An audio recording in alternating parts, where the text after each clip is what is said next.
Assalamualaikum warahmatullahi wabarakatuh. Hai semuanya, teman-teman, balik lagi di Silaturahmi bersama gua Acul SW.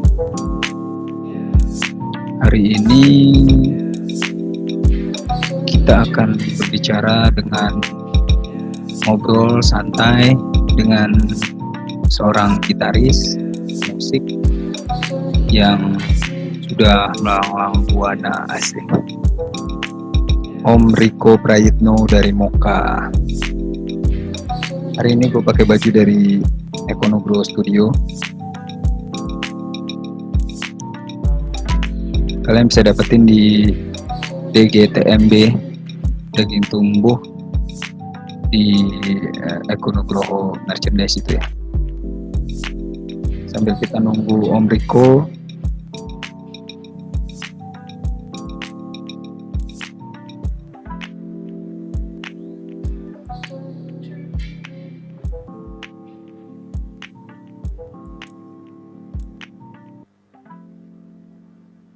kita mau browsing tentang Om Riko.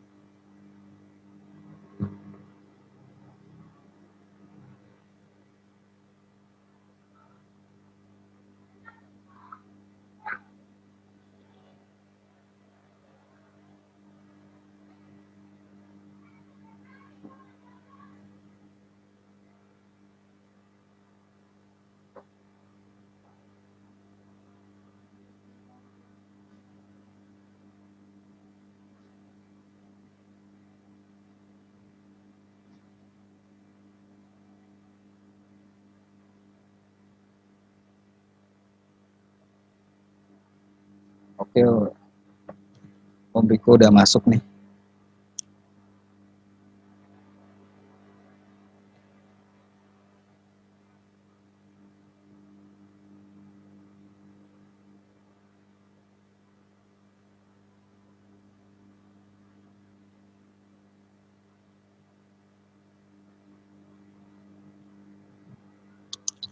Cek cek.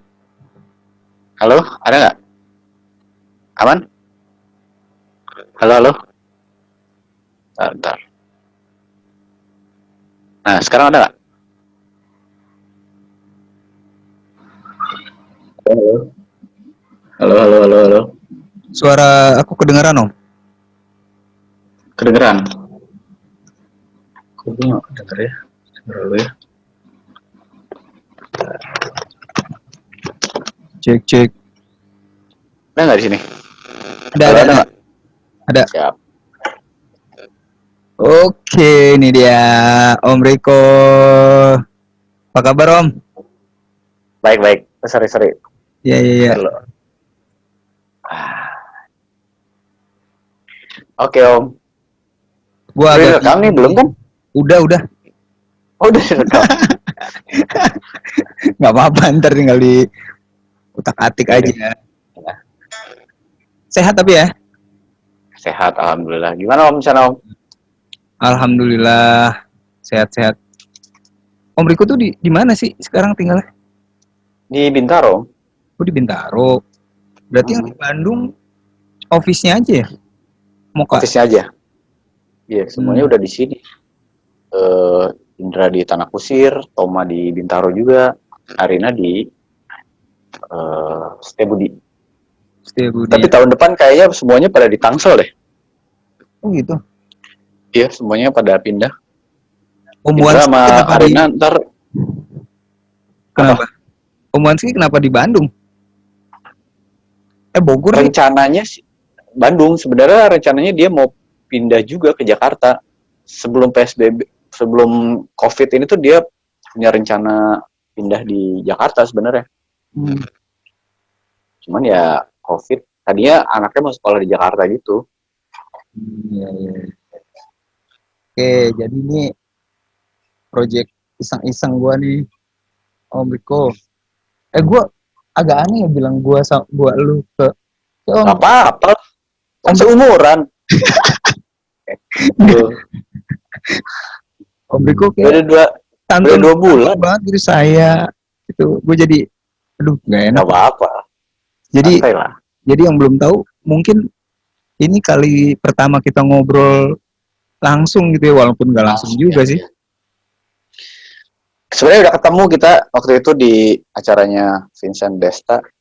Oh, Apa? Bukan Vincent Desta, apa? Di ini ini talk apa sih? show, Tonight Show ya. tonight show. Ya, Cuma ya begitu aja sih sebentar, sebentar doang ya. karena mau live Gitu. kan waktu itu. Hmm. Terus gue lihat lu nge-tag gue berapa kali lah proyek lu sama Snowman ini ya.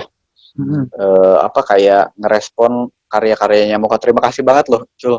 Wah, terima Gue kasih. atas nama anak-anak mengucapkan terima kasih banget karena eh ya kita senang aja sih apa diapresiasi dengan bentuk lain karya gitu. Bukan ya kalau sesama musisi mah ya banyak gitu ya. Kalau ini kan dalam bentuk lain. Kita juga emang dasarnya juga anak desain jadi senang banget sih gitu.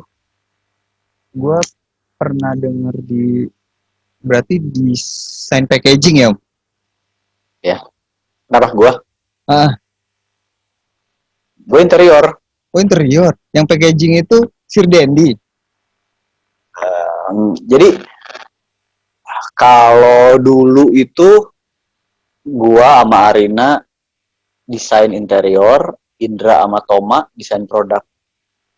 Kalau Serdendi itu dia desain produk tapi angkatan di atas kita. Sebenarnya satu kampus kita. Gitu. Cuman ya namanya anak desain kalau buat cover album sendiri ya pasti cerewet lah. Ya gimana lah. Anak desain gitu. Sundana di mana? Gue rada aneh sih sebenarnya. Gue orang Bogor, tapi gue terjebak di Bandung lama dari tahun 95 sampai 2000 berapa ya? 2011 kali di Bandung. Lebih 2013 atau 2014 gue di Bandung dari 95. Terus pindah ke Bintaro setelah itu. Tapi logat Sundanya masih kental banget Om ya? Iya, gue cinta banget lah sama Bandung sebenarnya. Gitulah. Abi di Manunjaya, di Tasik. Gimana? Di Tasik, di Tasik. Cuma ya gede di sini, ngerti orang ngomong tapi mau ngomong tuh agak susah. Susah ya, kagok ya. Kagok. Sampai suatu hari pas mandi bareng saudara dia bilang di Angiran tuh tapi gue nggak tahu Angiran itu apa. Aja. Nah gini Om, jadi ini di silaturahmi ini emang gue kayak cuma pengen ngobrol aja. Seharusnya sih gue pengen ngajakin Om Riko membuat karya gitu kalau Om Riko mau.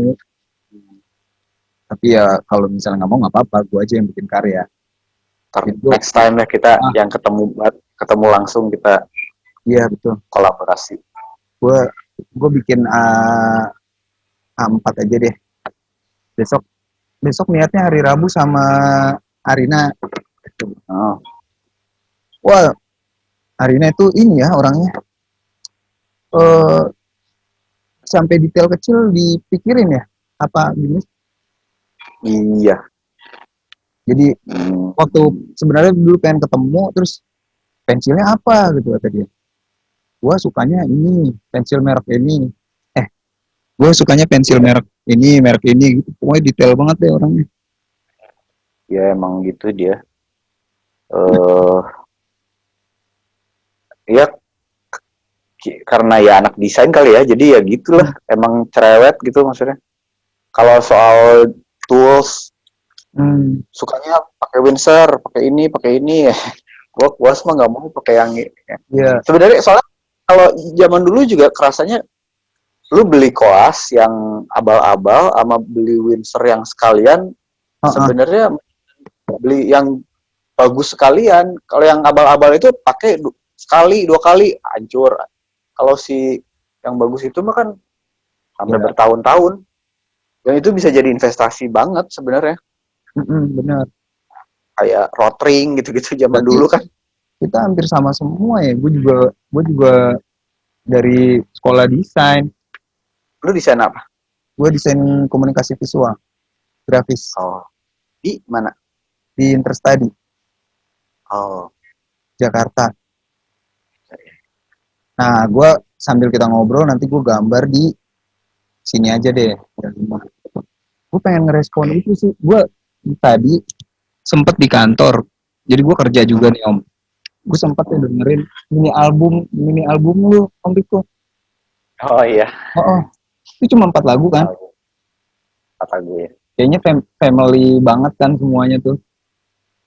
Iya itu Tentang anak ya. apa ya? Sebenarnya kan gue pemalas ya. Semua semua orang semua orang desain kayaknya emang gitu. Nggak jadi kalau kalau itu tujuan gue tuh sebenarnya bikin album keluarga. Kalau zaman dulu kan kita album keluarga tuh foto terus dicetak disimpan di Hmm. satu album keluarga gitu ya. Nah kalau gue terlalu malas untuk melakukan itu. Jadi gue bikinnya lagu aja gitu ceritanya. Jadi Ah, ada beberapa momen-momen tertentu tuh eh gue bikinnya lagu aja lah biar biar lebih eh, long lasting menurut gue. Itu tuh kan lagu ada 4 lagu ya ah, si mini album itu. eh Lagu pertama tuh sebenarnya ada judulnya eh Bedroom Love Song. Nah itu tuh sebenarnya lagu buat bini gue. Dulu sempet berada LDR, sebenarnya nggak rada juga sih, cuman dia masih kerja di Jakarta, gue di Bandung gitu. Jadi gue suatu pagi gue bikin lagu buat dia gitu sebenarnya, Bedroom Love Song. Gue bangun tidur terus gue bikin lagu. Uh, iya. itu doang sih. Terus akhirnya nikah, terus ya gue punya anak. Ya punya anak itu kan perasaannya apa ya?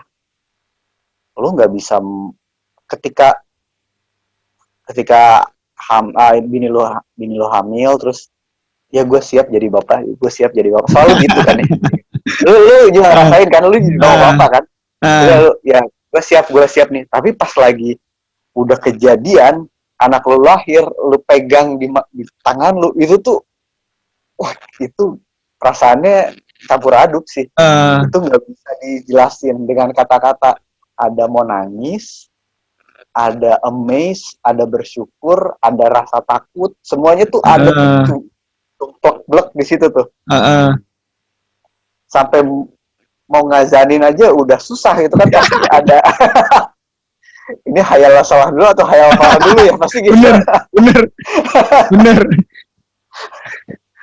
Itu ya pokoknya dari situ gue bilang itu tuh kayak lu disamber geledek lah sebenarnya. Jadi Ah, makanya gue bikin lagu itu uh, undescribable feeling lah sebenarnya. Lagunya tuh judulnya Have iya, you Bang. ever feel nah itu. Terus habis itu anak gua tumbuh udah 2 tahun, nah gua bikin lagu Nalasong. Nalasong ya kayak hadiah ulang tahun buat dia sih sebenarnya. Hmm. Uh, gue sangat bersyukur gitulah punya anak lah sebenarnya. Ya gue apa ya? Ya hidup gue berubah banget lah pas lagi punya anak. Itu tuh benar-benar fase kehidupan yang atas ya, bukan maksudnya tiap orang beda-beda ya. Cuman menurut gue Nah, itu fase kehidupan gue tuh berubah setelah punya anak. Gue bujangan, gue pacaran, gue kawin, itu tuh masih tek tek tek tek naik itu ah, masih satu level lah. Nah, pas lagi punya anak tuh dipaksa. hidup lu berubah 180 derajat. Terus gitu ya, wah gila ini bisa gini, gue harus begadang bla bla bla, tapi Ah, ah, itu sukarela, gue nggak apa-apa, gue dengan senang hati gue melakukan hal itu semuanya. Ya itulah cinta tulus mah gitu kali ya gue. Nah, terus Bisa. habis habis ngalah song itu uh, Yang birthday. kita bikin lagu Happy Birthday itu sebenarnya gue nulis bareng sama Nala. Nala kita bikin liriknya, ini itu hadiah ulang tahun buat ibunya sebenarnya. Makanya dia yang nyanyi kan. Gue nulis lagunya tapi liriknya gue nulis bareng gitu sih. Ntar dia sekarang kan lagi les piano nih, gue berharap kalau misal gue bikin lagu lagi dia yang main piano gitu sih sebenarnya. Keren sih itu. Anak sabar Ya hati lumayan tuh. lah buat tur arisan keluarga ntar. Anak hiji Anak satu. Satu. Gue sambil gambar ya Om ya. Iya. Gini aja deh. Mainin satu lagu, gue sambil gambar. Tapi gue emang suka itu ya. Maksudnya kayak yang birthday itu gue seneng banget kalau lagu dewasa tapi dinyanyiin anak kecil. Sama kayak yang birthday-nya Nala sama mukanya yang happy. Itu siapa tuh yang happy? Kalau yang happy anaknya Indra. Gue nggak tahu tapi kayaknya lucu, kocak gimana sih kalau denger suara anak kecil tuh. Iya. Bener-bener kerasa happy-nya. Yang album itu kan anaknya Indra tuh dia emang suka nyanyi gitu ya. Terus suatu hari diajakin manggung, terus dia mau. Habis itu ketagihan berapa kali kita ngajak dia manggung. Terus udah deh mau nggak direkamin gitu. Rekaman lah. Akhirnya sebenarnya kita bikin album buat dia kan, Aldin nyanyikan lagu-lagunya Moka yang aman buat anak kecil gitu. Kayak lagu Happy, Sunday Afternoon itu kan sebenarnya emang lagu buat keluarga ya. Ya. Ya udah akhirnya kita bikinin album Aldin itu. Tapi kayaknya dia anaknya udah nggak mau lagi sih. Tapi biarin lah. Seenggaknya suaranya udah pecah sekarang. Jadi ya udahlah sekarang. Soalnya kalau Moka tuh bikin sesuatu bisa dibilang kayak potret zaman ya. Ya waktu itu kayak album kenangannya keluarga besarnya Moka gitu. Itu kan jadi sejarahnya tuh jadi lebih apa ya? Lebih kelihatan lah sebenarnya. Oh ini dia pernah gini. Tapi di dalam lingkupnya Moka sebenarnya gitu sih. Gua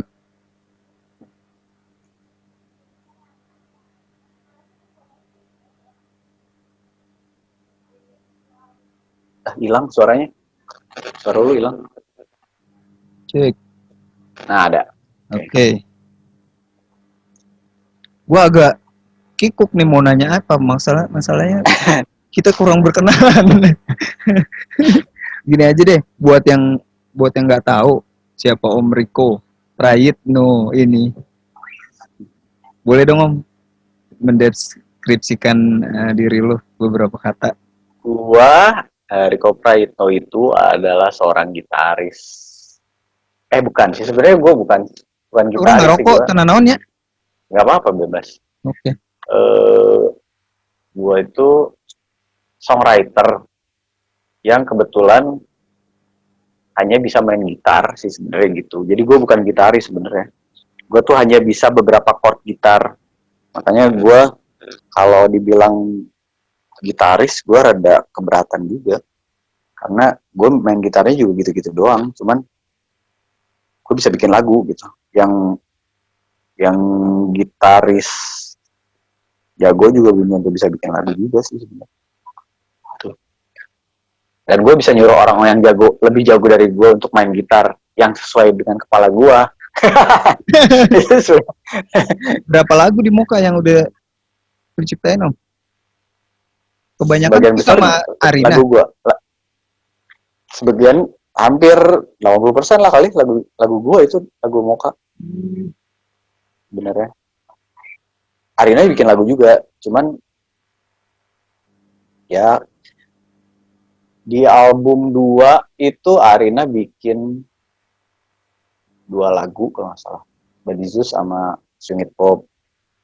Sisanya gua, terus Indra ada bikin lagu. Album 3, album 1 gua semua itu yang bikin.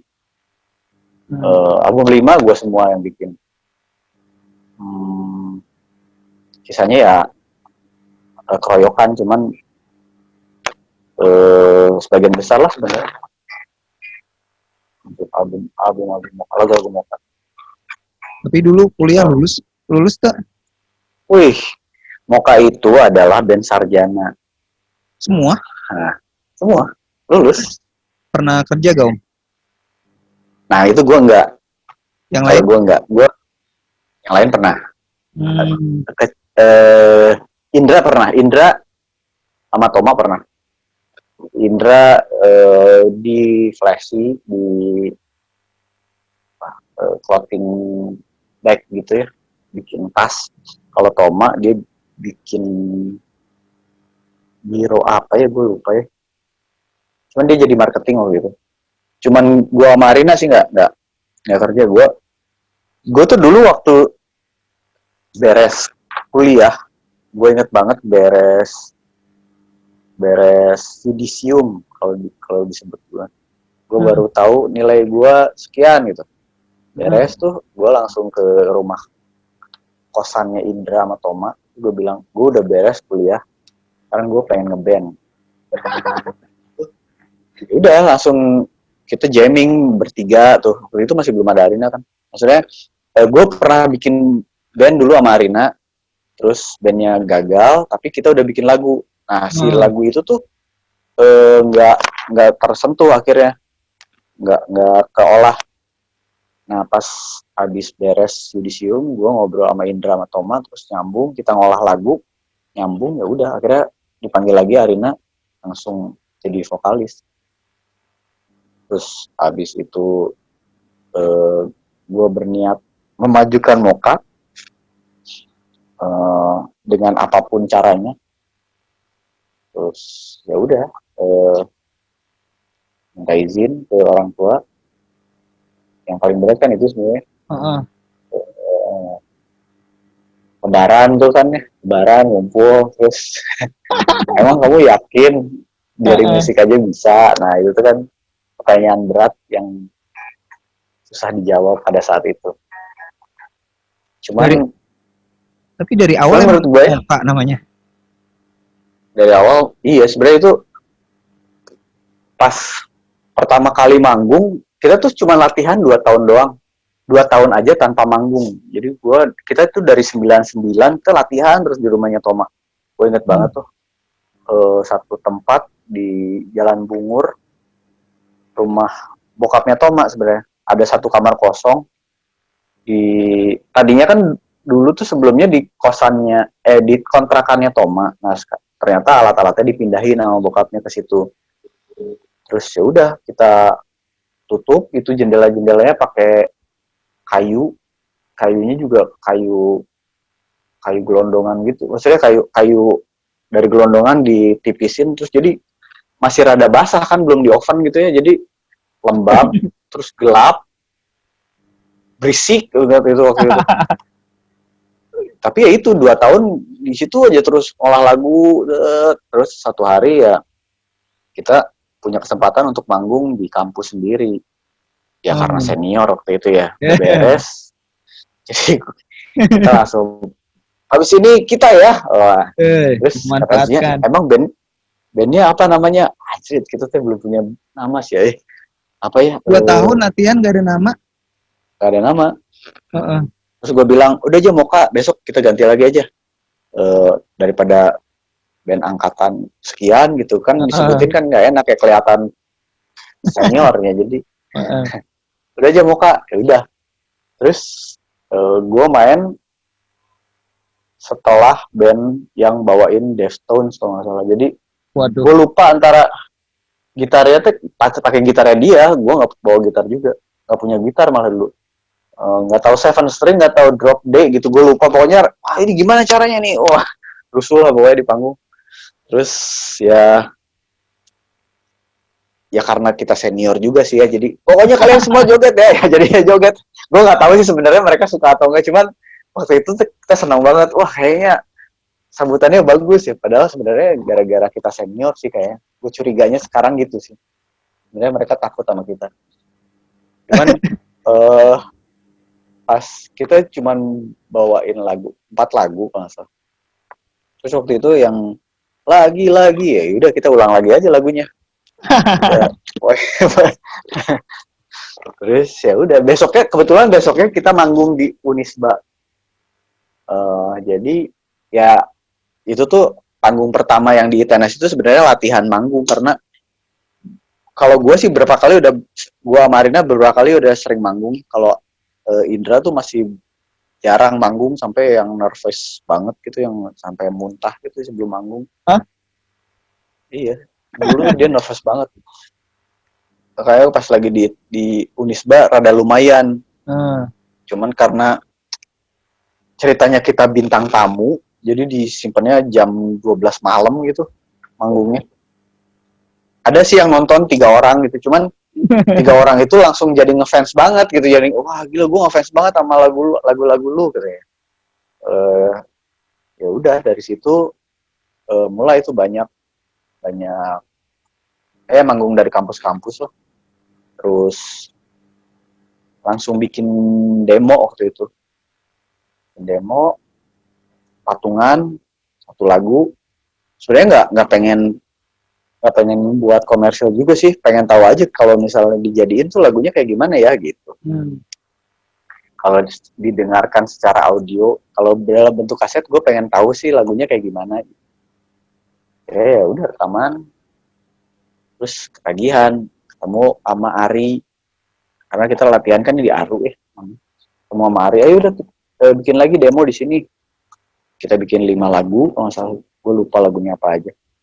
Dari situ akhirnya ketemu Fast Forward si demo itu, dan dari demo itu bikin kita tanda tangan kontrak, dan habis itu rekaman di Dialog, satu album My Diary, rilis Itu masih indie ya? Iya indie ya, kita sampai sekarang masih indie sebenarnya. Nggak, sebenarnya kata-kata indie kan sekarang bergeser. Iya. Indie zaman gua sama indie sekarang tuh beda banget sih. Udah Indie sama-sama senyum aja. mainstream, kalau sekarang tuh indie senyum mainstream gitu ya, kalau kata gua. Ya, kalau misalnya gua bilang, iya kan kayak misalnya Tulus sebenarnya indie atau bukan? Kalau gua nanya ke lu. Bukan. Padahal dia bikin sendiri loh semuanya. Labelnya sendiri. Gue nggak tahu. Raisa indie atau bukan? Menurut lo? Karena gue nggak yakin kalau yang bermusik seperti itu indie gitu. Tapi secara struktur itu dia indie sebenarnya kan. Dia rekaman sendiri, dia pakai uangnya sendiri untuk menduplikasi, sebenarnya kan gitu, sebenarnya indie sebenarnya. Cuman ya beda konteks, zaman dulu sama zaman sekarang tuh emang makanya beda banget. Sekarang tuh udah nggak ada tuh skat-skat yang lu mah indie ya, lu ini. Karena sekarang tuh cuman ada musik yang bagus dan kurang bagus, itu aja sih. Jadi baheula teh gue masih kayak bisa ngerelate. Jadi dulu gue juga ngeband gitu ya.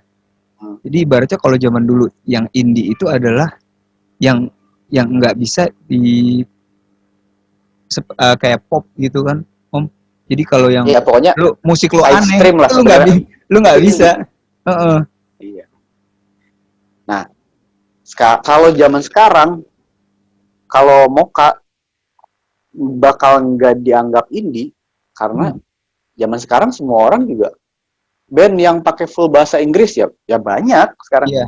Tapi di masa gue jadi barang aneh sebenarnya. Iya, betul. Waktu itu kan gue seangkatan sama Peter Pan waktu itu. Album dia masih ikut kompilasi Mimpi yang Sempurna itu tuh. Dan pada saat itu semua band berlomba-lomba menjadi padi. Semuanya kayak, pokoknya kayak padi aja semuanya. Kunaon gitu. Nggak tahu, waktu itu trennya gitu. Ketika padi besar tuh semua band tuh kayaknya kayak padi aja semuanya. Nah makanya muncul Moka tuh aneh banget, barang aneh. Ya ketika semua orang bikin bakso terus gue bikin nasi goreng ya pasti aneh lah. Iya. Terus ya udah akhirnya gue juga nggak berharap, kita semua nggak berharap lagu kita diterima karena satu album bahasa Inggris, siapa sih yang dengerin waktu itu? Ternyata Gua responnya dengerin bagus. dulu. Nah tapi kan itu banyak faktor, maksudnya Iya. bisa jadi karena suka atau karena hype. Oh ini lu kan dengerin ini, oh parah banget lu, bisa jadi gitu kan waktu Ya. zaman dulu. Dulu dulu cewek yang gue suka dengerin itu. Nah itu tuh bisa jadi gitu. Tapi setelah gue denger akhirnya gue suka. Ya karena memang dulu Moka tuh berbeda gitu. Iya. Nah, satu pertanyaan gue adalah apakah dulu jenis musiknya seperti dari awal latihan itu seperti itu? Kayak Iya. swing-swing, fun. Sebenarnya kan kalau di deskripsiin sebenarnya lu kalau denger lagu Moka pasti bilangnya, oh iya enak ya lagunya, lagu cinta, terus ringan, Ah, terus pop gitu. Sebenarnya kalau lo mau ngobrolin dapurnya, rumit sih sebenarnya. Nggak sesederhana itu sebenarnya. Karena kita anak desain ya, jadi kita juga komunikasinya rada aneh sih sebenarnya. Jadi sebenarnya kalau Moka itu mentranslate eh, mentranslate gambar atau image ke suara. Jadi gue kalau misalnya ngobrol sama Indra, misalnya kayak lagu I Would Never, Indra gue punya lagu nih, gue pengennya image-nya, suasananya tuh hari Minggu pagi, jam 10 lah, jam 10 lu jalan di bawah pohon rindang, ada sinar matahari masuk gitu, angin sejuk gitu. Nah gimana jadi tuh? udah digambarkan seperti itu. Iya, gue ngomongnya gitu ke Indra. Terus si Indra ngerti gitu. Oh, drumnya gini kok. Tek, tek, tek, tek, tek. Hmm. Terus ntar Toma ngeresponnya, ini lu ngapain nih? Sambil jalan. Sambil jalan ya, sambil jalan. Berarti bassnya jalan. Deng, deng, deng, deng, deng, deng, deng, deng, gitu. Hmm. Nah, cara kita berkomunikasi tuh karena ya emang gitu, gitu. Hmm. Misalnya, gue punya lagu nih, warnanya biru. Birunya gimana? Biru ini. Gue bikin image chart gitu. Bikin mood board nih gini. Oh, lagu ini tuh ini banget ya, kayak di apa ya, di gang di Bronx gitu, Hmm. suasananya habis hujan, terus ada pintu bar, keluar orang mabok, terus kameranya naik ke atas, terus ada orang main saksofon negro gitu, terus ada suara sirine mobil polisi ya gitu-gitu, langsung Eh, oh dia ngerti ya pokoknya lagunya gini ya. Ya gitu sih sebenarnya kalau kalau di Moka sih gitu. Makanya kadang-kadang kadang-kadang kalau apa ya, kita kan emang dikasih pelajaran Nirmana, lu juga pasti ada. diajarin kan Nirmana. Nirmana itu kan kita mempelajari hal-hal yang bentuknya nggak bisa dimengerti, tapi kita semua setuju bahwa itu bagus. Nah, Lalu lu bikin Nirmana 3D atau 2D gitu kan. nah. Gue tuh nggak ngerti itu tuh lu maksudnya apa sih, cuman lu bisa tahu ini jelek, ini bagus gitu. Hmm. Nah, kita tuh dilatih hal itu, makanya ketika kita komunikasi di media lain tuh emang terbiasanya gitu. Rada aneh sih emang. Iya bener ada aneh. Makanya kadang-kadang lu bisa ngerasain lagunya Moka tuh happy ya, iya, tapi nggak tahu happy-nya kenapa ya, bukan liriknya juga, bukan, tapi kerasa aja gitu happy. Uh-uh. Dari musiknya, dari gue nggak Ya, tahu. ya. Tapi apa ya? Gue ngelihat. Makanya album Colors itu sebenarnya itu kenapa Colors itu eh apa ya? Itu kayak lagu Cheat itu marah, berarti Hmm. merah. Lagu ini kuning, lagu makanya si covernya juga kayak pensil warna kan. Itu tuh sebenarnya kayak perwakilan dari warna-warna sih sebenarnya. Ya gitulah makanya di desainnya juga kayak kalau CD-nya kayak pensil warna, kalau kasetnya kayak krayon, Ya. bungkus krayon. Sebenarnya yang bisa merasakan colors-nya itu sebenarnya ya Moka karena lagu-lagunya kan rada personal ya. Kalau di album ketiga itu Indra udah punya anak, makanya kita bikin Ode for the Loved Ones tuh itu terus waktu itu apalagi ya kejadiannya yang gue inget oh iya gue inget banget sebelum album itu kan kita ngeluarin Untuk Rena waktu itu gue udah berencana bahwa Untuk Rena itu album untuk keluarga sebenarnya itu sebenarnya kan film dari Mas Riri Riza ya. Bukan satu lagu doang itu, Rena. Untuk Rena itu sebenarnya kita bikin EP, ada mini album, ada sekitar 4 atau 5 lagu gitu. Jadi yang Untuk Rena itu music inspired by, bukan sebenarnya bukan soundtrack. Tapi lagu kita dimasukin ke film Untuk Rena. Ada 2 lagu kalau nggak salah. Happy sama Hanya Satu. Nah waktu itu sebenarnya si Mas Riri tuh sama Mbak Mira, gue ketemunya sama Mbak Mira sih. Dia tuh sangat membebaskan banget sih. Lu terserah deh lu mau bikin apa istilahnya. Lu mau gambar gunung ya gambar gunung tapi dari perspektif lu deh, terserah deh gitu. Jadi kita kita punya decision ya udah kita bikin lagu bahasa Indonesia ya Sebelum Kau Tidur sama Hanya Satu. Itu tuh karena kita pengen mewujudkan si filmnya karena kita mensupport filmnya.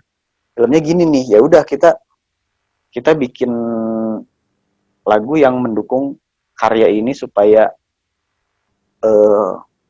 supaya pack gitu ya, satu kesatuan gitu. Ya udah gue bikin 2 lagu itu. Tapi ada satu kritikus musik gitu, gue nggak tahu lah, gue lupa majalah apa, gue dibilang, wah akhirnya Moka kalah menggunakan lagu berbahasa Indonesia gitu. Gue teh rada terganggu dengan kata-kata kalah, maksudnya lu tuh maksudnya apa sih maksudnya? Dan dia bilang lagu Hanya Satu bagus tapi belum bisa fenomenal lagu apa gitu. Ya lagu lalebaynya anak-anak lah gitu ya sebenarnya gitu. Gue rada kesel waktu itu ya karena masih muda juga sih, kalau sekarang mah gue nggak peduli juga. Tapi waktu masih muda lah lumayan kan kayak gitu-gitu ya. Netizen kali ya kalau zaman sekarang sih ya. Gue bilang lu teh mengulas ini dari kacamata musik musik dewasa gitu. Lu harusnya mengulas ini atas di kacamata album keluarga sebenarnya. Beda kacamata sebenarnya kalau kata gue. Itu juga gue yang jadi, maksudnya yang gue bingungin adalah kalau orang apa sih namanya kalau musik kritik musik itu kan dia melalui kacamata dia sendiri kan. Iya. Ya sedangkan ya one point of view doang jadinya kan. Iya. Jadi intinya sih sebenarnya gue rada terganggu lah sama itu. Kalau sekarang ya, kalau kita udah jalan berapa tahun ke depan, gue ngelihat lagu Hanya Satu itu dipakai untuk orang sungkeman ke ibunya gitu, pas lagi kawin.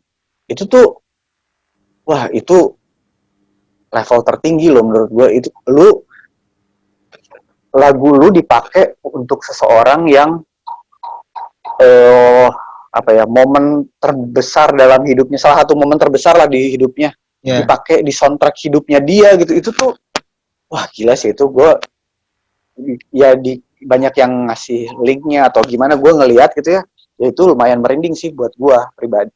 Padahal itu lagunya Arina, cuman lagu band gue lagu band kita dipakai hal Ya, yang ya, ya. sesakral itu tuh, wah itu satu ini kehormatan sih buat kita. Kadang-kadang kan makanya ada beberapa band yang lu ngapain sih main di kawinan-kawinan gitu. Ya kalau gue sih nggak apa-apa main di kawinan, kan ada beberapa band yang main di kawinan itu nggak enak loh, nggak pernah ditonton sama penontonnya, mereka sibuk makan, terus kadang-kadang diselak sama yang parkir mobil di sini, lo harap mindakan kan gitu-gitu ya. Tapi kalau buat kita sih, lu udah jadi soundtrack hidup untuk memulai hidup baru lu, itu hebat sih menurut gua. Kalau gua sih ngeliatnya gitu, karena kita selalu memandangnya positif aja. Kan yang masalah jelek-jeleknya kalau misalnya yang soal dislike tiba-tiba mobil kijang putih ngalangin, ya itu ada pasti. Gitu sih. Kalau pribadi Om, lu dari seorang desainer tiba-tiba udah punya keinginan buat fokus di musik, itu dari apa lu bisa berpikiran seperti itu gitu?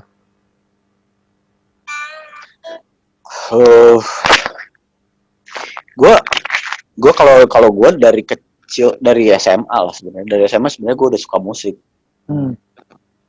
Gue SMA tuh nggak pernah bawa buku sebenarnya. Ini ntar diedit aja ya. Gue nggak pernah bawa buku. Gue dalam tas tuh semua kaset. Gue kan dulu di Bogor, dan SMA gue tuh dulu tukang tawuran. Jadi tiap minggu itu sering banget ada razia, dan ketika polisi atau guru ngerazia tas gue, pasti dalamnya kaset, dan gue harus ngambil kaset di kantor pulangnya, pasti itu pasti banget gitu. Jadi udah biasa banget. Emang Antara dengerin, di gondrong, zaman itu dengerin apa? gue dengerin banyak banyak lah. Gue lumayan luas sih kalau gue. Jangkauan musik gue tuh ya, tapi kayak narsis ya gue. Cuman gue tuh dengerin gue dengerin 60-an, 70-an, glam rock, alternatif, indie pop, indies, Britpop, gue dengerin semua. Karena di era gue kan emang masa peralihan ya. Dulu ada satu warung tempat gue nongkrong, dan dia punya kaset banyak banget. Jadi gue tiap hari nongkrong di situ dan gue dengerin. Gue dicekokin tuh Van Halen lah, terus Alan Parsons, terus apa lagi ya, banyak lah, Extreme. Dan gue dengerinnya per album ya, gue nggak begitu suka yang per single. Gue tuh dengerinnya full album. Genesis, Rush tuh gue dengerin, U2. Terus di SMA udah mulai alternatif kan waktu itu, Pearl Jam, Nirvana, Stone Temple Pilots, Soundgarden. Terus habis itu pindah ke Britpop, ada Oasis, ada Blur. Ya sampai sekarang sih gue tetap dengerin musik. Apa Cuman, itu ini apa? jadi mungkin nih orang yang nggak kenal sama lu nih Om, melihat foto lu tuh kan mungkin gara-gara influence itu lu kayak punya gaya yang sepertinya tidak sesuai musik Moka. Pernah ngerasa gak sih kayak gitu? Gue maksudnya kayak seperti band apa ya? Tidak Moka gitu. Kayak lu tiba-tiba misalnya lagi main bersama Moka, tiba-tiba ada satu distorsi, terus lu dengan gaya yang tidak seharusnya gitu. mungkin itu dari yang lu denger itu. Mungkin ya. Tapi Cuman gue emang pernah selalu buat band selain Mocha nggak? pernah gue. Ada namanya The Triangle. Waktu itu Mocha lagi vakum kan, gue bikin band. The Triangle itu indie rock lah sebenarnya. Gue main bass di situ. Uh,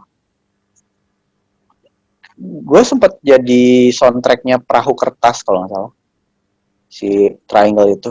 Yang lagu How Could You. Ntar lu cari aja deh di Spotify. How Could You. Terus ada One Sided Affair. Cuman kalau ngeband tuh kan harus ini ya, harus punya komitmen. Ya yang lain tuh karena vokalis gue waktu itu yang si Triangle ini lebih akademis lah, dia jadi gue pengen jadi profesor, ya udahlah dia jadi akhirnya sekarang lebih ngajar kayak gitu-gitu lah, jadi dasdos ya. Terus ya Mocha sampai 21 tahun itu salah satu kuncinya ya komitmen sih. Gila sih 21 tahun. Iya, lumayan sih. Maksudnya kalau Mocha kan udah kerja ya termnya. Ya kalau kerja mah pasti ada berantem-berantemnya. Nah, cuman kita punya komitmen gitu. Itu yang jarang dipunyai oleh band. Kalau kata gue, ngomel sih, misalnya disuruh ini ngomel, cuman dikerjain itu yang susah. Kalau misalnya udah ngomel terus gak dikerjain kan sebel tuh. Gitu. Dulu tuh gue jadi dulu tuh band gue tuh ini kayak pop alternatif lah. Yang gabungan antara screamo, punk, kayak gitu-gitu. Nah, sempet tuh dulu mau dimasukin ke major kan. Tapi basis yang datang tuh basis gua sama manajer gua tuh dulu. Basis gua tuh adanya si Didi Riyadi. Si Tata? Bukan, Farid satu lagi. Oh. Kakaknya Tata. Kurang famous emang dia di keluarganya. Nah, habis itu sampai di tempat major label udah disiapkan tanda tangan dan sebagainya. Terus si majornya itu bilang, kita mau terima tapi basis kamu keluarin, kita ganti, kita punya yang lebih bagus. Padahal yang datang teh basis ya kita. Sempat ditanyain juga. Nah itu kan dulu ibaratnya major label dan indie label tuh bedanya segitunya dulu. Kalau Mocha itu maksudnya gini, di saat kapan si Mocha ini udah berpenghasilan, sampai kalian yakin, oke, kayaknya ini jalan kita gitu. Kalau pas lagi bikin album gue mah udah yakin. Maksudnya kalau gue ngerasa kalau lu cuman kecebur di satu bidang, kalau lu cuman kecebur, lu cuman jadi follower, lu bakal keseret arus. Makanya lu harus jadi ombak, lu harus jadi gelombang. Kalau nanggung gitunya. Iya, kalau misalnya lu kecebur nih di sungai, terus lu hanya ngikutin arus, lu mah hanya hanyut akhirnya, nggak bisa ngapa-ngapain lu.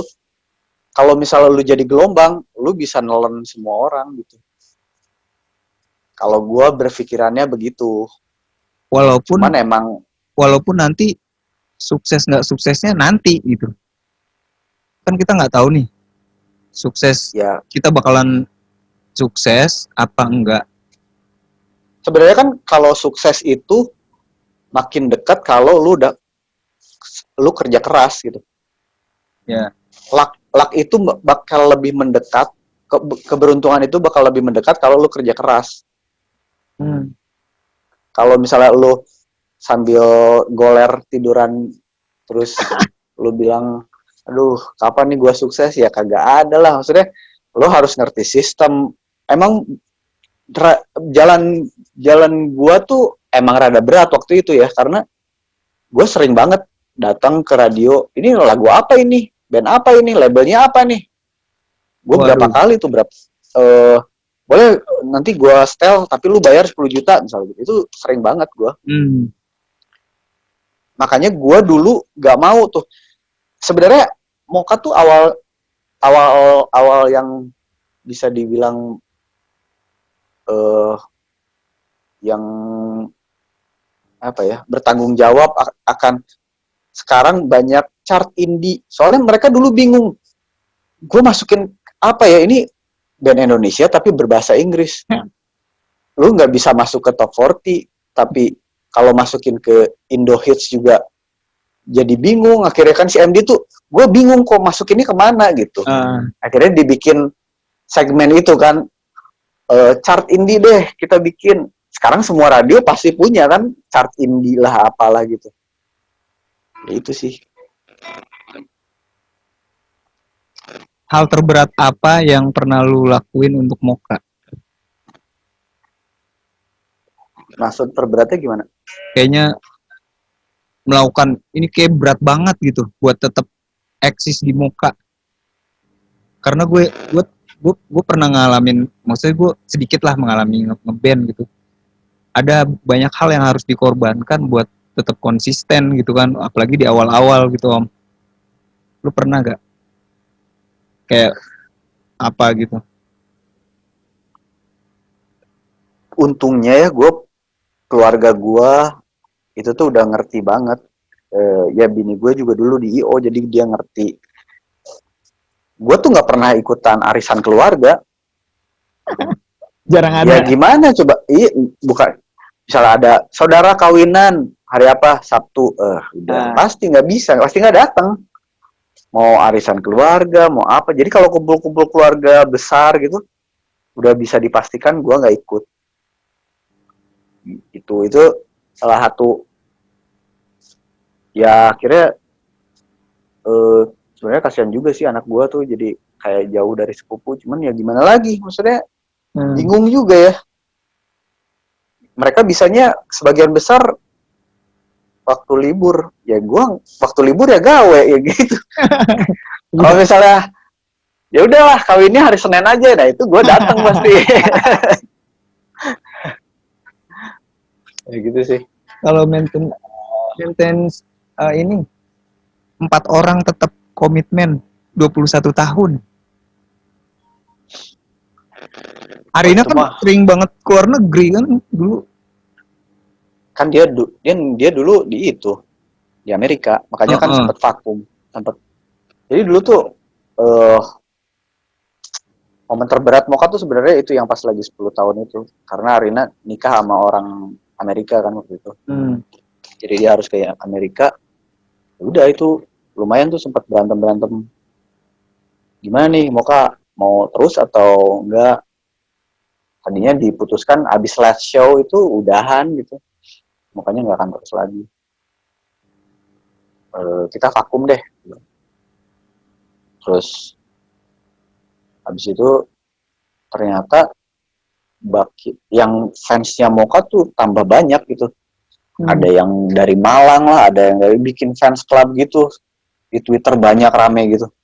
Gue sampai nelfon si Indra, ini kok jadi tambah banyak ya, kita vakum kok jadi tambah banyak ini si fans clubnya. Si Swinging Friends itu. Si Swinging Friends itu, jadi ada yang Swinging Friends Malang lah, terus ada yang Tangerang, ada yang Bogor. Terus akhirnya kita rembukan. Gue kebetulan juga pindah dari Bandung ke Jakarta waktu itu, ke Bintaro. 2000 berapa ya? 13 atau 14 gitu. Terus Indra sih yang nge-push gue. Tadinya gue udah nggak mau ngeband. Kok kita genjreng-genjreng yuk? Males lah, ngapain? Arinanya juga di luar negeri gitu. Gue bilang, lu mau ngapain? Mau promo apa? Sebenarnya nggak bisa lu. Ayolah, gue kangen nih band-bandan sama lu katanya. Ya udahlah, kita cari yuk. Kita cari tempat latihan. Gue nemu tuh di Bintaro. Gue lihat di Kaskus ada nih Arale Studio di Bintaro. Ayo kita ke sana. Ternyata rumah gitu. Kita bertiga tuh, gue, Toma, sama Indra. Kita ngejam. Ada lagu nggak kok? Ada nih gue. Kita ngolah, direkam, terus di email ke Arina. Ayo isi vokalnya. Dia tag vokal pakai handphone, terus dikirim lagi ke sini. Oh gini nih sketchnya. Wah kayak gitu. Naik lagi deh tuh Lempar-lemparan, tumbuh ininya semangatnya. lempar-lemparan, lempar-lemparan Nah, lagu, terus nah, eh, si owner studionya sih pertamanya dia bilang band kalian bagus loh sebenarnya. hmm, Udahlah kalian latihan di sini, rekaman di sini, ntar gue yang maju deh ke major label. Gue kenal tuh sama semua tuh, mau musika, sama apa, gue hmm. kenal dekat. Wah om, kita sih band buat outing, gue bilang gitu. Gue kebetulan di CIMB Niaga, terus ini Toma di Bank Mandiri, terus ini Indra kebetulan di Celebrity Fitness, gue bilang. Dia percaya aja sih waktu itu berapa bulan tuh dia percaya tuh. Terus satu hari si Toma bawa hardcase yang ada stiker mukanya, terus si omnya ngeliat, terus dia browsing ternyata keluar dia bilang gitu, kalian bohong selama ini ya, kalian tuh pernah main di Korea, di Singapura ini. Ya udah habis itu pasti gratis kalau main ke sana, kalau latihan di sana. Woi, enak. Tapi jadi nggak enak kitanya. Iya Aduh, benar jadi benar. nggak enak ya. Awal-awal enak.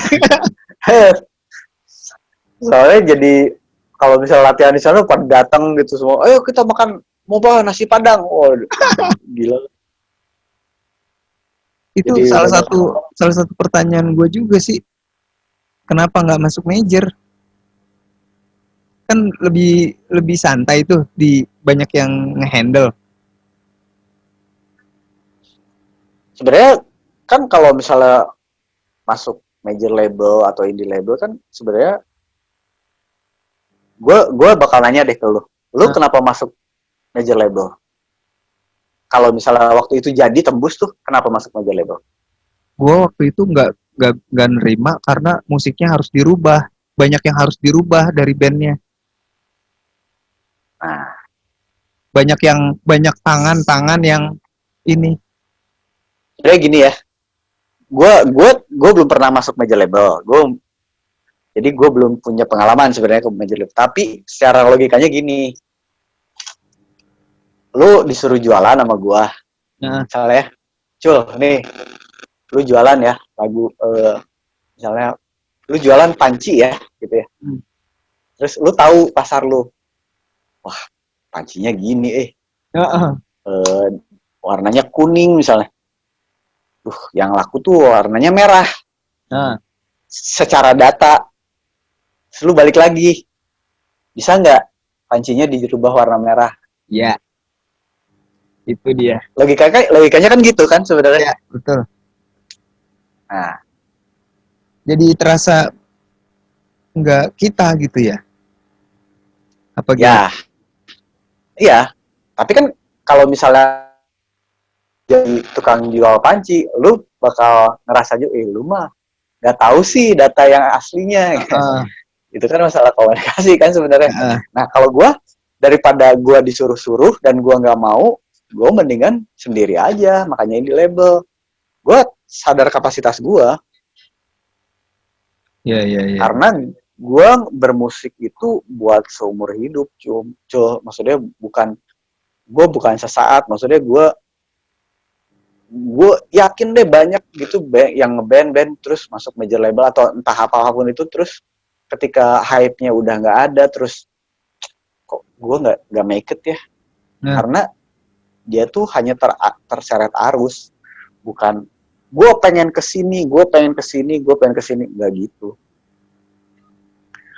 Pasti lu juga untung-untungan, di desain ya udah ayo alhamdulillah desain uh, sama major label, padahal lu nggak tahu sebenarnya lu tuh maunya kemana. Sebenarnya gue yakin lu nggak tahu.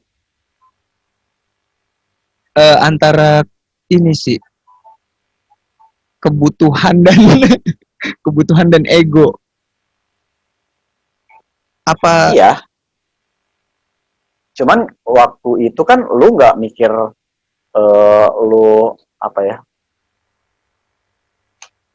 lu tahapannya lu rilis gitu di satu apa namanya, di satu brand yang gede, terus dan lu bakal di treat enak gitu, dan lu bakal dapat duit banyak dan dapat fans yang bla bla bla bla bla gitu. Sebenarnya kan pikirannya sih sebenarnya sebatas itu kan. Iya. Ya pada saat itu kan gitu ya. Tapi Nah, kalau kalau kemungkinan gua dengan sih nggak gitu. Kalau hmm, gua pengen dirilis di Jepang, gue pengen dirilis di Korea. Ini yang nggak mungkin kalau gue ikut sama label bisa kejadian gitu. Jadi udahlah, nggak usah. apa label sebegitu mengikatnya Om? Maksudnya kita nggak punya Kan kebebasan buat kan buat gue belum pernah nggak ya. pernah ikut. Iya, jadi gue nggak bisa ngomong apa-apa. Iya. Kalau ini skill bermusik dapat dari mana? Bergitar ya. Gue mas main gitar gitu-gitu aja. Sebenarnya Otodidak itu makanya iya serius. iya. Iya iya iya. Gue Iya. tuh main gitar tuh bisanya segitu-gitu aja. Makanya gue bikin lagu sendiri. Hmm. Orang nggak pernah tahu gue salahnya di mana karena ini lagunya lagu gue. Gitar ada berapa di rumah? Ada beberapa lah. Gue sempet tertawa terbahak-bahak melihat mendengar lagunya Sir Dendi yang tentang lu tuh, Happy Penny dan Gibson. Gibson yang telepon. Iya gitu. Ya itulah Itu ada dia. apa? Nah ini salah satu yang gue suka banget sama mungkin ya lu dan teman-teman adalah dengan kebebasan kalian berkarya gitu. Gue seneng banget. Kayak Sir Dendi lah, Moka lah, maksudnya sempat sedih juga kalau ngedengar ada band yang kok sama semua gitu. Seperti yang dulu-dulu dengerin di TV.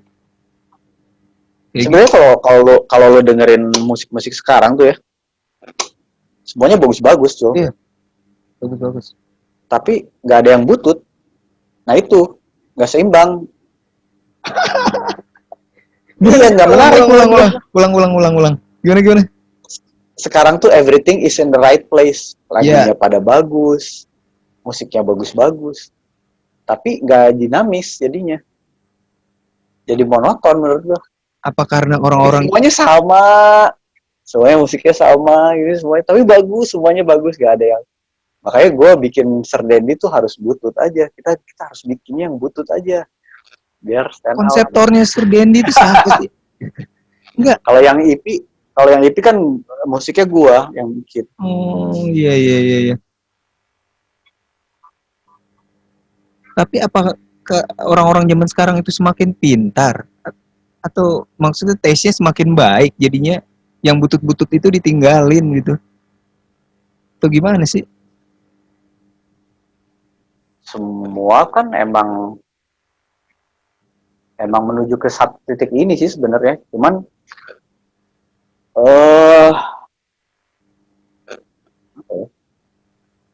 instan sebenarnya. Makanya gue beberapa kali gitu ketemu band yang hits gitu saat ini gitu. Terus gue bilang ya kalau buat gue mah lu udah gak menarik lagi. Maksudnya lu alat bagus, fansnya banyak, personelnya ganteng-ganteng, namanya cantik-cantik.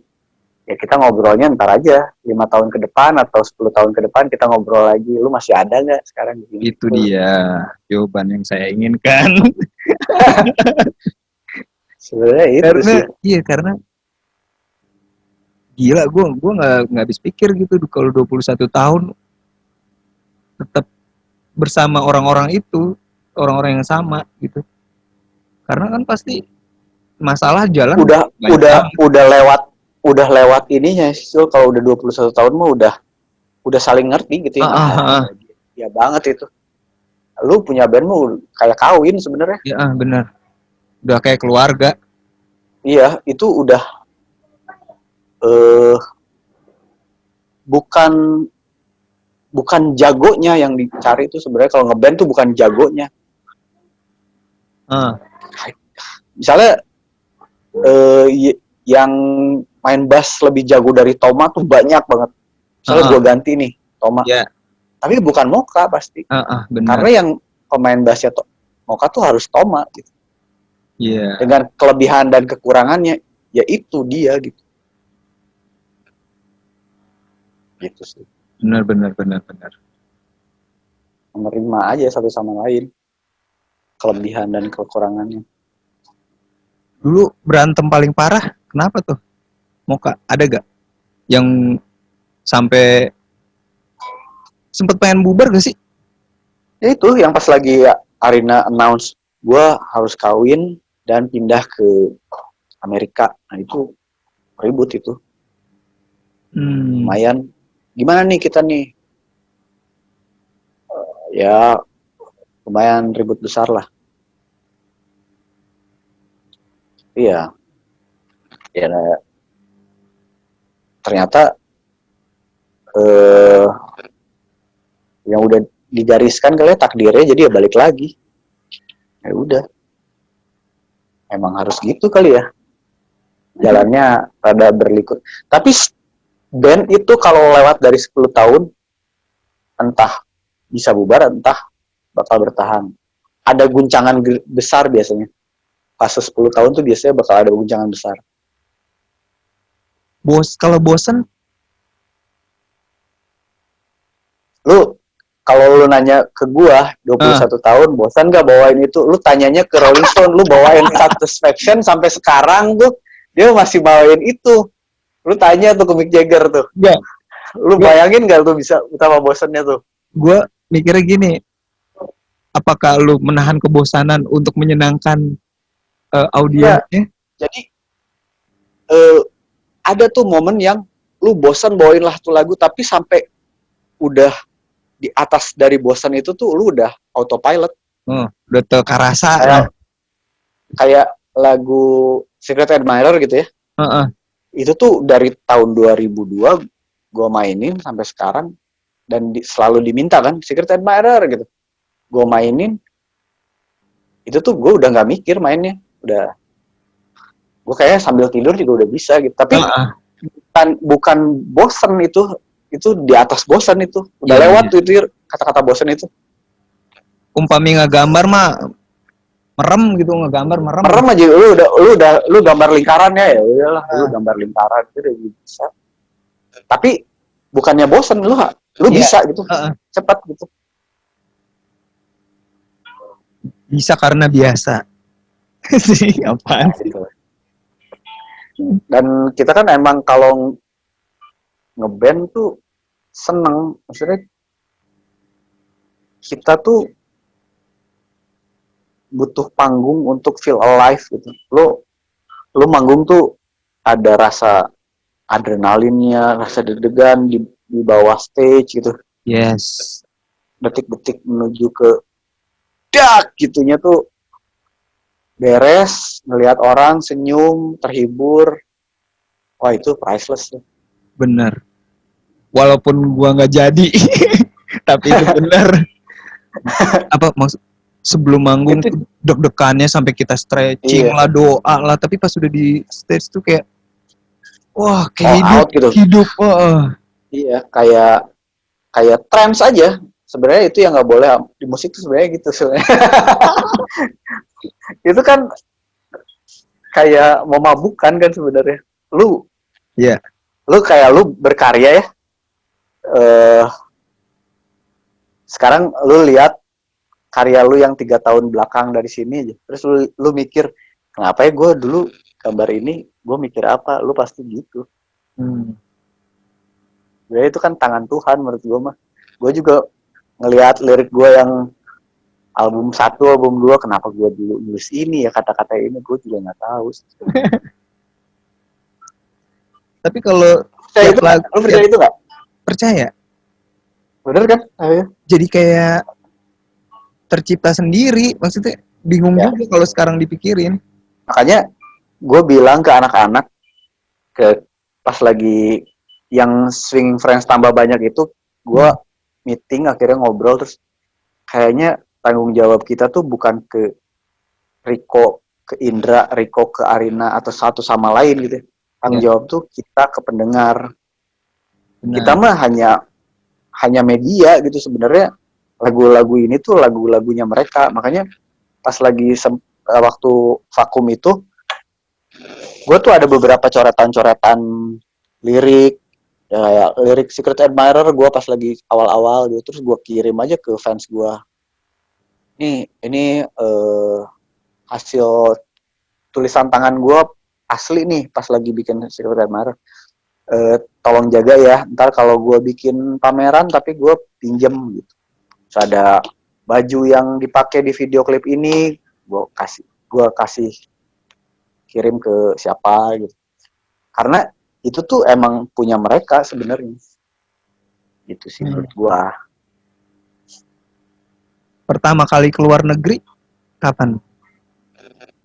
2003 atau 2004 ya, ke Singapura. Dalam rangka apa tuh? Ada Indonesian Art Festival. Pokoknya anak-anak Indonesia yang di Singapura bikin acara, kita manggung di sana. Tapi besoknya kita manggung di acara komunitas gitu di Singapura, di Hard Rock gitu atau di mana gitu gue lupa. Ya gitu sih sebenarnya. Itu mah apa ya? Emang kita belum pernah keluar negeri semua, jadi bikin paspor bareng-bareng. Itu berkesan banget sih ya. Terus lu mendarat di Changi yang sebelumnya Bandara Soekarno-Hatta, anjing ini Changi semua karpet, terus yang kampungan gitu, anjing ini mall atau bandara gitu. Zaman dulu kan lu image bandara ya gitu aja gitu, ini anjing ada toko, masuk ke apa, ke WC aja ini nggak ada tombolnya gimana, oh ternyata otomatis. Itu gue kampungan banget lah pokoknya kita zaman itu. Tapi ya kalau diceritain sekarang sih jadi lucu. Lucu, jadi zaman dulu mah kampungan. Hal terbaik apa yang pernah Moka terima? Yang lu sendiri deh, Om. Yang lu rasa lu dapet dari Moka ini kayak priceless banget gitu. Banyak sih ya sebenarnya. Kalau di runut-runut sih nggak akan cukup waktunya. Tapi ya gue mendapatkan banyak hal lah. Pembentukan pribadi juga kayaknya bisa jadi dari Moka, karena gue dulu kan pemalu banget. Gue nggak mungkin gue ngomong kayak gini, gue perform itu tuh nggak mungkin. Ya seperti gue ceritain awal-awal kan, wah bisa jadi muntah lah sebelum manggung, bisa beser. Tapi sekarang sih udah nggak apa-apa gitu. Gue bisa ngobrol in public sekarang. Dulu mah nggak mungkin gue gitu. Banyak hal lah sebenarnya dari Moka, dan jalan-jalan juga, pengalaman-pengalaman baru, ketemu temen, jadi seseorang gitu kalau di Moka itu. Karena ya kalau nggak ada Moka ya gue jadi desain mungkin, desain interior biasa kali, nggak tahu ya, bukan gue merendahkan desain interior, cuman mungkin karya interior gue nggak selong lasting ini, mungkin gue nggak tahu kalau gue yang bikin. Tapi lu udah kayak merasa puas nggak sih dengan Moka sampai sekarang? Kalau puas mah nggak akan puas atau maksudnya harus ada yang baru gitu. Gue harus tetap bikin sesuatu dengan Moka. Cuman ya dengan umur segini nggak dipungkiri makin berat juga. Banyak hal-hal pribadi yang tarik menarik gitu. Kita nggak bisa senongkrong zaman dulu gitu. Ayo kita bikin lagu yuk, ayo nongkrong di sini. Ya sekarang sih harus ada harus punya cara lain lah untuk tetap bikin lagu, cuman caranya beda itu sih. Ada kemungkinan gak sih kayak nambahin unsur-unsur baru gitu ke musik Moka, kayak memodernisasi gitu? Sebenarnya gini Om ya, kalau dengerin Moka kan, jadi kata gue bilang tadi, cute ya, ringan, sebenarnya kayak album My Diary, gue tuh ngedesain album itu lumayan lama, itu tuh dari 97, gue bikin Secret Admirer 97. Itu tuh album My Diary itu kalau lu denger, itu satu rangkaian cerita berunutan, jadi nggak bisa tuh dilepas-lepas.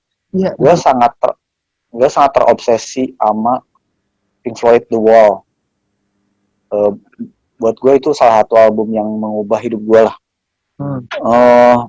Cuman kalau Pink Floyd kan berat ya, politis gitu, unsur politis. Kalau gue pengen bikin yang lebih ringan lah.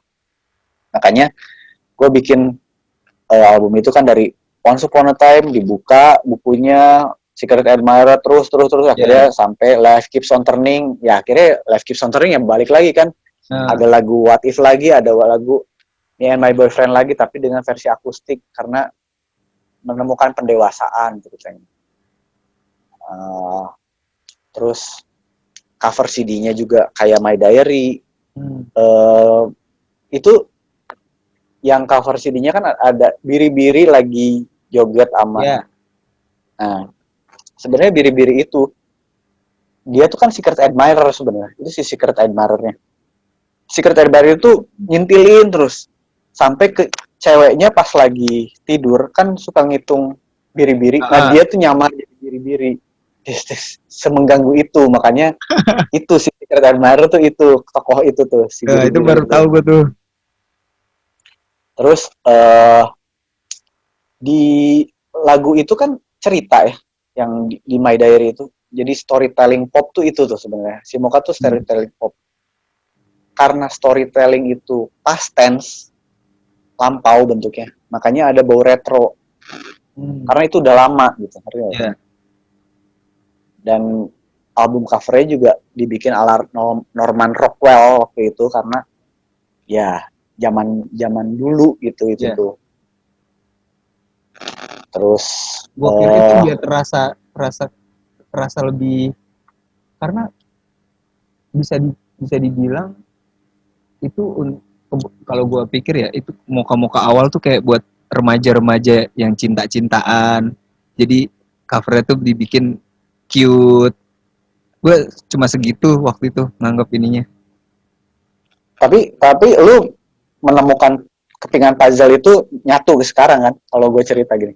Enggak, gue waktu kalau sekarang gue ceritain gitu lu baru maksudnya gitu ya. Cuma gitu. dari pas gue jujur aja dengerin terus-terusan Moka itu di album Secret Admirer, dan gue selalu mendengarnya itu berurutan karena kayak nyambung. Nah itu, tapi gue nggak sampai berpikiran seperti yang Om Riko cerita, baru cuma ini harusnya didengarnya kayak nyambung deh gitu. Ya, terus kan katanya kalau Arina tuh suaranya kayak anak kecil zaman waktu itu kan innocent ya. Makanya ada lagu What If. Anak kecil kan suka nanya gitu. Kalau gini gimana? Kalau gini gimana? Kalau gini gimana? Nah itu makanya ada lagu What If gitu. Terus ya alhamdulillah sukses lah ya album itu, mendobrak lah lumayan. Jadi bikin orang ternyata bisa kok ya gini ya, punya album bahasa Inggris tuh bisa loh, punya distribusi sendiri juga bisa loh katanya. Terus album kedua gue pengen bikin grande karena megah, karena kita mendengerinnya sebenarnya kan kayak Frank Sinatra gitu ya. Gue pengennya yang apa ya, mewah, elegan, makanya merah marun. Terus kitanya juga pakai jas, manggung pakai jas. itu kan udah naik level lagi kan ya. Cuman waktu album kedua itu kesaring sebenarnya yang beneran suka Mocha atau karena hype. Ya.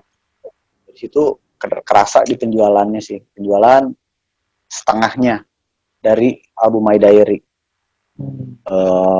Karena orang menganggap harusnya itu album ketiga atau keempat karena terlalu maju katanya pada saat itu. Mereka masih menganggapnya album kedua nih bakal kayak My Diary nih, sweet terus ringan. Ternyata yang heavy, yang megah, string section ya, ya kalau album ketiga gabungan tuh antara dua tuh, kita udah tahu nih, kita nggak mungkin mundur kan. Iya. Nggak mundur ke album satu, tetap kita harus tetap maju, cuman kita udah punya pengalaman lah.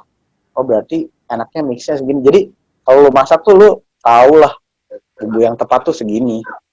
Jangan kelebihan mecinnya ya. Karena bisa gini. Nah itu ya lu bisa menambahkan bumbu yang tepat. Di album ketiga, album Colors. Album keempat itu album Home. Itu album titik baliknya Mocha sebenarnya. Setelah Arina dari setelah Arina pulang dari Amerika. Yeah. Itu tuh album berdarah-darah banget itu. Apa ya? Wah, gila lu itu. Kita kan itu nyetak CD-nya di Glodok ya. Toma sendiri yang bawa tuh, yang ngambil, difotoin terus, guys, kita punya CD lagi guys. Wah itu seneng banget tuh kita. Itu momen-momen priceless lah buat kita semua. Apa ya? Ya titik balik karena kita sebelum itu kayak pergi ke masing-masing tuh. Indra jadi interior, gue ngeband lagi sama Triangle, terus Toma itu waktu itu jadi apa gue lupa, jadi kerja lah kalau salah. Akhirnya kita balik lagi ke rumah, makanya Home. Makanya kan bisa dibikin rumah tuh. Dan musiknya modern karena saat ini. Yeah. Saat itu dibikin gitu. Jadi ada unsur elektroniknya di Mocha yang itu. Nggak ada retro-retronya sebenarnya. Cuman karena image retro kita dari zaman dulu itu kuat, jadi orang masih menganggap kita retro gitu. Padahal image-nya udah melekat. Udah melekat. Ya kayak Naif lah. Lu bilang Naif itu retro, jadul. Padahal sekarang nggak jadul dia. Musiknya juga nggak jadul sebenarnya. Apakah mungkin nanti kalau misalnya kayak bikin lagu itu dari pengalaman pribadi, apa kayak tadi ngayal-ngayal gue pengen gini? Ada pengalaman pribadi, ada gue sih sebenarnya album My Diary itu sebenarnya curhatan anak kampus. Jadi gue dulu suka di kursi di luar gitu, ada di lobi ada satu kursi di balkon, gue duduk di situ terus datang orang dan entah kenapa mereka selalu cerita ke gue tuh baru gini terus dia masuk gue tuh makanya bikin lagu tuh ya sesimpel ini loh. Kalau gue kalau itu kan emang yang kata gue itu ya tangan Tuhan. Misalnya gue tuh bisa tiba-tiba gue pengen bikin lagu buat lu, gue bikin lagu karena gue terinspirasi dari entah apapun gestur lu atau tatapan mata lu gitu. Gue bikin lagu, gue kasihin ke lu, ini lagu tentang lu, terus lu dengar lagunya, terus lu senang, udah buat lu cukup sebenarnya. Tapi memikirkan nggak kalau misalnya buat bikin lagu buat Mocha, lu suka memikirkan ini nih biar bisa gampang diingat sama orang, mikirin sampai segitunya nggak? Kayak kan sekarang musik-musik refnya tuh harus yang simple gitu. Catchy. Iya, yang catchy. Kan itu kan orang tuh terlalu fokus sama result menurut gua. Lu tuh orang tuh selalu bikinnya kayak gini deh, bikinnya padahal nggak tahu tujuannya. Makanya apa-apa itu harus tahu lu tuh mau bikin apa sih sebenarnya. kalau lu mau bikin lagu hits ya nggak salah juga gitu, tapi lagu lu cuman hits dan udah gitu. Kalau gue pengen bikin lagu evergreen yang bisa didengarkan ntar 10 tahun, 20 tahun, 30 tahun ke depan tuh lagu gue masih ada. Kalau gue, tujuan gue sih gitu. Legacy. Gua, soalnya satu momen gue pernah nonton God Bless ya. Gue waktu itu nonton God Bless terus di bawah panggung. Gue sama pemain trompet gue dulu. Terus sebelah gue tuh anaknya Ahmad Albar, siapa namanya? Fahri Albar. Itu tuh dia masih pacaran sama yang pacaran yang lama loh. Cantik banget. Sebenarnya gue liatin pacarnya sih. Masih cantik banget ini pacarnya. Lalu kan gue ngeliat, wah Fahri Albar. Itu tuh dia ngeliat bokapnya yang anjing, bokap gue keren banget gitu di panggung. Itu tatapan itu yang gue pengen tuh ke anak gue. Gue pengen anak gue tuh ntar bokap gue tuh gitarisnya Moka gitu. Dia bisa cerita itu ke teman-temannya dengan bangga. Gue tuh pengen gitu sih. Sesimpel itu sih sebenarnya. Kayaknya hampir sama ya kayaknya. Banyak juga orang gue denger kayak gitu. Kayak gue mencoba, gue juga di art nyoba banyak hal kayak bikin kayak gini, silaturahmi. Kemarin gue banyak yang nanya kalau gue ngobrol sama teman-teman, kok lu bisa sih sama Moka gitu? Gue cuman balesnya ya karena gue tanya, Moka mau nggak? Gue pengen bikin project kayak gini. Nah, Moka sendiri waktu mau kenapa sih? Waktu gue bikin project apa iseng Karena aja apa gimana? kalau gue sih ya ngelihat lu bikin, lu tuh tulus gitu. Menurut gua ya, nggak tahu beneran atau nggak, cuman karya lu tuh tulus gitu. Lu pengen bikin aja Moka gitu. Entah kenapa lu bikin Moka juga gua nggak tahu, cuman dari lu nge-tag ke gua terus, wah dia niat banget ya bikinnya ya. Ya kita saling buka kesempatan lah menurut gua. Sekarang mah zamannya kolaborasi kalau kata gua. Iya. Lu nggak punya duit juga tapi punya asal usaha gitu ya, pengen kerjasama bisa aja gitu kalau kata gue. Ini salah satu, mungkin ini juga nanti yang denger juga banyak teman-teman yang di dunia seni gitu ya. Jadi emang bener. Jadi semua bisa lu lakuin kalau lu kerja keras sama lu coba gitu. Karena kebanyakan orang takut, udah takut duluan gitu. Kok lu bisa sih kolaborasi sama Moka? Lu pernah nanya nggak ke Moka? Karena gue kalau dalam prinsip gue yakin sebenarnya Moka itu membutuhkan orang-orang seperti kalian loh. Tapi dia nggak tahu lu tuh di mana, lu tuh siapa gitu. Bener nggak sih? Seperti itu. Kalau dan Moka juga selalu kan kayak misalnya secret show nih, kita selalu ada secret guest. Kalau gue tuh selalu menampilkan ya gimana ya, terkesan rada narsis sih, cuman fans club Moka tuh lumayan kuat lah menurut gue. Lumayan militan lah gitu. Gue pengen ngasih sesuatu juga, pengetahuan ke mereka. Ada loh di luar Moka tuh orang-orang ini yang bertalenta gitu. Dan orang-orang itu juga mendapatkan value kalau bersinggungan sama Moka. Wah ini fansnya Moka jadi dengerin gue nih misalnya. Makanya dari Secret Show ke berapa ya? Secret Show ke udah ada tuh bintang tamunya, ada yang teman sebangku, ada Bandanera waktu itu masih belum bubar. Terus Danila sempat, terakhir Vira Talisa, terus ada Nonaria gitu. Ya kita sharing stage jadinya. Gue banyak belajar dari mereka, mereka juga jadi belajar dari Moka. Ya sebenarnya gitu sih. Selalu ngasih kesempatan karena kesempatan itu mahal sebenarnya. Kenapa gue ngajak Gardika Gigi? Maksudnya ya Gardika Gigi juga udah jago sih sebelum sama Moka juga, cuman gue pengen orang tuh tahu bahwa dia tuh sangat amat bagus banget gitu dari BKG gitu. Lu nggak harus tahu siapa, lu bakal tersentuh lah sama musiknya. Kalau gue sih pikirnya gitu. Makanya gue suka tuh ngajak-ngajak kolaborasi. Sebenarnya kalau untuk kolaborasi baru ketagihannya sekarang-sekarang sih. Karena gue sempat dimarahin gitu sama manajernya Endar Nesa. Gue tuh dulu apa-apa bikin sendiri. Misalnya Secret Show bikin sendiri aja lah. Album bikin sendiri. Wah, distribusi sendiri. Si Kopai itu bilang gini, Kang, sekarang Moka apa sih yang nggak punya? Lu bisa distribusi sendiri. Lu kerja sama ini, followernya banyakan lu. Kalau misalnya kolaborasi sama platform gitu, satu platform, sebenarnya followernya juga banyakan lu. Dan lu tahu gitu, fans lu tuh maunya gimana. Lu tuh tahu demografinya lu tahu. Tapi lu nggak punya teman. Yeah. Jadi dari situ gue langsung, oke deh.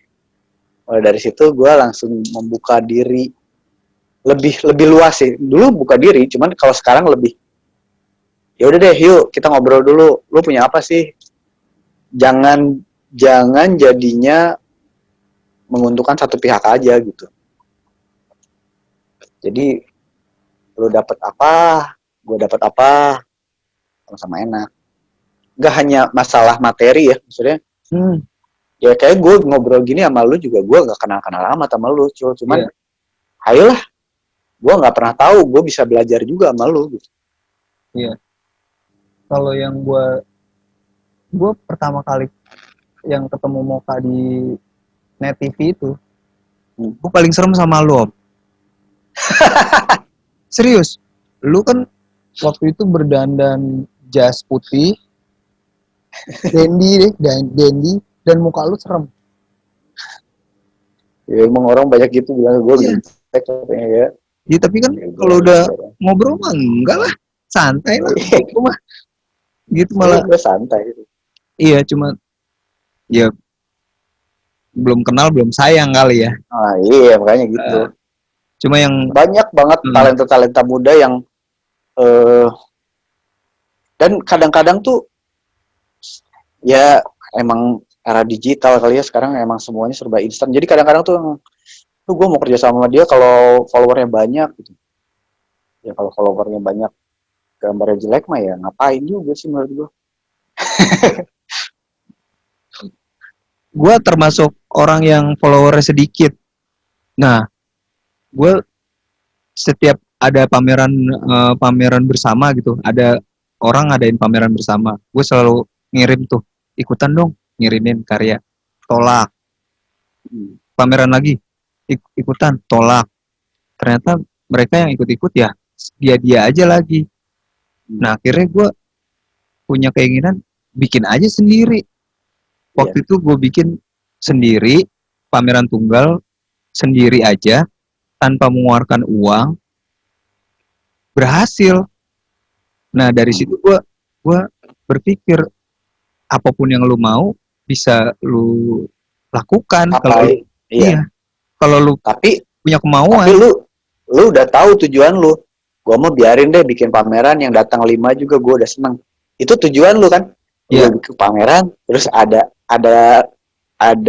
benchmarknya ternyata yang datang 10. Ya lu seneng banget, itu bonus. Iya. Tapi lu masalahnya itu tahu tujuannya. Nah sekarang orang-orang tuh kadang-kadang gue pengennya di atas hasilnya gitu. Gue pengen terkenal, gue pengen ini. Iya, tapi lu gak melakukan yang dari bawah. Makanya kalau bikin lagu tuh, misalnya sekarang banyak lah posisi yang gimmicknya, wah gimmick. Lagunya juga gak enak gitu menurut gue mah. Gimmick tuh sebulan 2 bulan hilang. Kalau lagu enak mah, lu sampai bertahun-tahun juga bakal diingat menurut gue. Benar. Yang dinyanyiin tuh lagu lu, bukan yang diingetnya bukan gimmicknya. Iya. Kalau yang gue tangkap dari pembicaraan kita ini, lu orangnya fokus ya Om? Iya lumayan lah. Jadi misalnya pokoknya gue tuh bangun tidur Gue bangun tidur tuh langsung mikirin Moka. Beneran segitunya. Iya, gitu ya.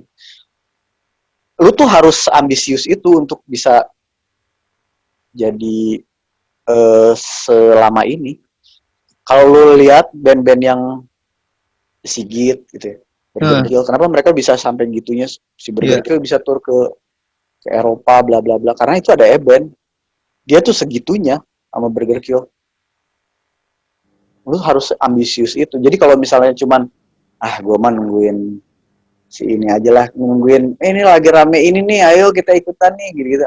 Cuma bukannya gue merendahkan, cuman Iya, akan ada umurnya gitu menurut gue. bener bener bener. Gue emang kalau kalau negatifnya mah controlling sih orangnya. Tapi kalau controlling cara komunikasinya enak juga kan, santai aja ya sebenarnya. Gue sebenarnya kan ke lu rada ngepush sih. Udah sampai mana. Tapi karena pembawaannya nyantai, lu juga nggak ngerasa dipush kan. Heeh. Lu ngerasa diingatkan gitu kan. Padahal itu kan sebenarnya awal ini gue ngepush kan ke lu. Lu udah sampai mana gambarnya? Lu sampai mana gambarnya? Karena gue punya timeline nih yang harus Heeh. dipegang. Kalau gue kan Waduh, ya seru seru seru. Tapi kalau apakah apakah ini semua orang itu misalnya ber- dalam pekerjaan apapun ya harus punya tujuan itu emang penting banget atau gimana? harus penting banget. Penting banget ya. Penting banget lah. Karena ada orang yang go with the flow aja gitu maksudnya. Gue jalan aja dulu. Mau nanti Gue ya, kemana? ini ntar ditayangin gimana sih? Di YouTube Gesis, di lah. Oh di YouTube. Anjing. Biarin deh lah ya. Tapi bodo amat lah dibiarin. yang apa ya. Heeh. Jadi ya, gue tuh sampai nggak nggak mabok gue. Gue tuh orang yang nggak pernah minum, nggak pernah ngapa-ngapain gitu, nggak pernah melakukan hal nakal yang bikin tidak sadarkan diri karena gue pengen fully control myself tuh. Gue nggak suka gitu kalau misalnya gue lost control tuh. Segitunya sih gue, parah sih. Tapi karena pembawaan gue nyantai jadi ya santai aja gitu. Stressful gak sih? Enggak Biasanya kan stressful gue. biasanya kan kalau di Gue hanya nggak Seni suka harus kalau membutuhkan orang membutuhkan karena gue planner, gue nggak suka ah kalau plan oh ya gue nggak terwujud. Gue lebih stres kalau plan gue nggak terwujud dibanding gue harus mengejar-ngejar orang gitu. berarti semua harus ada plannya kalau Gue lo sangat presisi. Gue sangat wow presisi orang. gue sebaliknya soalnya Kalau lu tapi go gue with the, apa eh, apa liar gitu ya maksudnya. waktu gue Makanya waktu gue sama gue Moka tadi gimana? eh, waktu gue sama Moka itu tiba-tiba gue mendengarkan lagu Moka di YouTube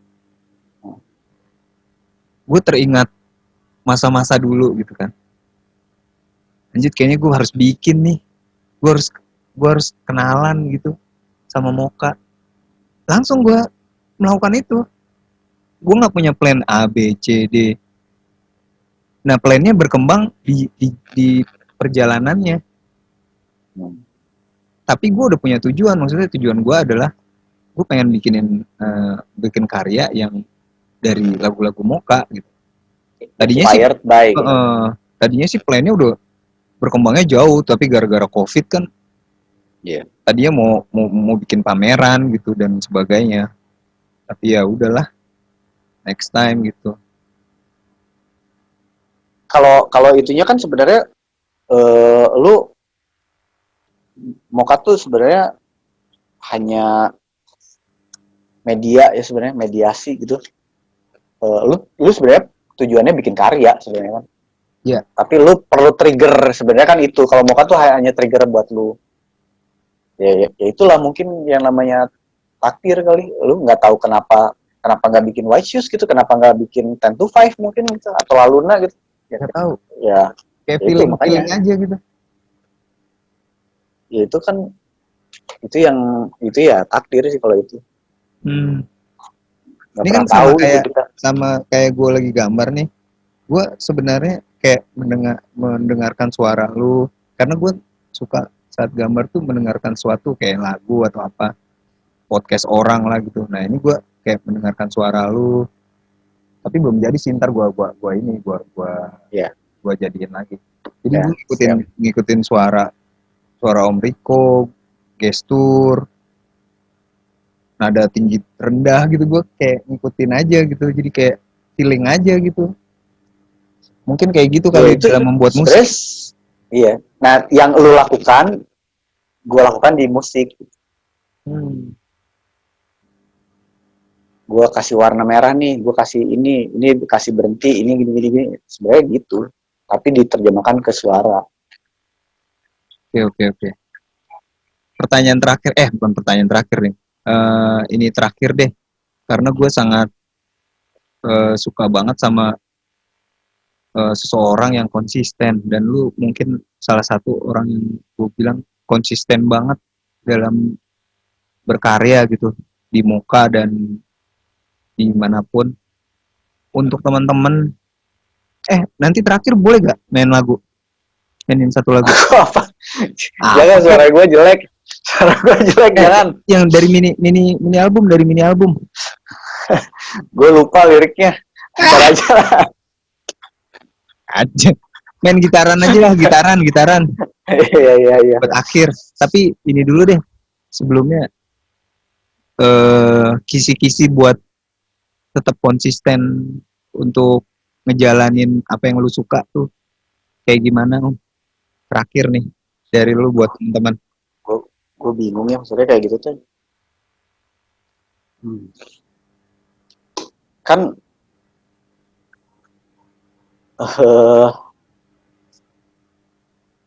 berada di lingkungan tepat mungkin sangat membantu sih kalau kayak gitu. Kalau salah satunya ya. Eh, yang pertama sih ya itu ya, lu tahu tujuan lu mau ngapain sih sebenarnya. Gue sampai tahu tujuan gue pas lagi ntar meninggal. So.